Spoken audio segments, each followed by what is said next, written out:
Everyone tells you never borrow money to invest, but here's the truth. If you do it the right way, margin can supercharge your returns without blowing up your account. And I'll show you exactly how. My name's Mike, and I've been investing for about 8 years. I own real estate, I have rentals, I have a $500,000 stock portfolio, and I have a 401k.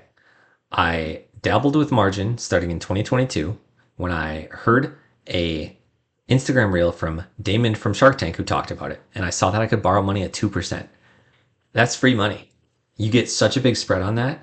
So here's the thing is most people who lose money on margin do so because they don't understand risk management. I'm going to teach you the rules that I follow so that I can borrow money safely to invest and grow my net worth faster than 99% of people. Let's dive in.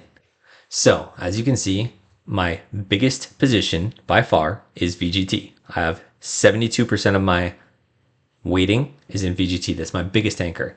And then I have another anchor, which is VOO. It's about 9% of my portfolio, 10% of my portfolio.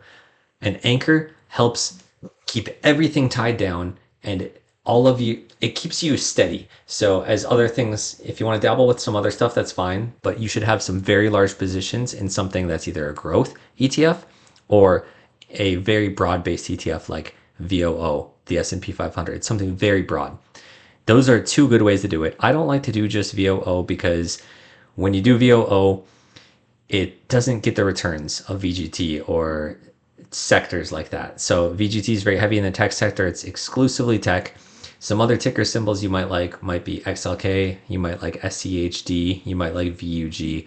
Those are going to be growth. So you'll get some other companies like Amazon, Tesla, things like that. So when you look at borrowing money, you need to watch your margin health. Mine's at 65% right now. And in a bull market, when the market's been green for like a year or two, you want to get this above 70%. And anyway, that's what I do anyway. And I'm preparing for the next opportunity of when the market goes down so that I have the ability to, one, borrow safely because I have a pretty big spread. The market's probably not going to go 70% down with tech. It might go down like 40%, and that hurts, but I still have a 25% spread there. And then there's a few tips and tricks. You're going to want to stay a few more moments here because the tips and tricks are this. Nobody teaches you this, but you can borrow from a paid off car. You can borrow from your house. You can take money from elsewhere. You can rob Peter to pay Paul to make sure your margin never gets to zero. So your margin health, you want to keep it safe. So you need to build like a base of assets.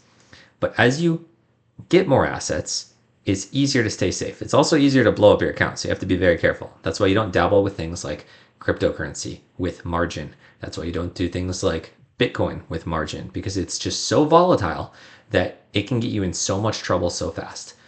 That's why I do this with margin. Stay tuned. Got more gems for you guys coming up.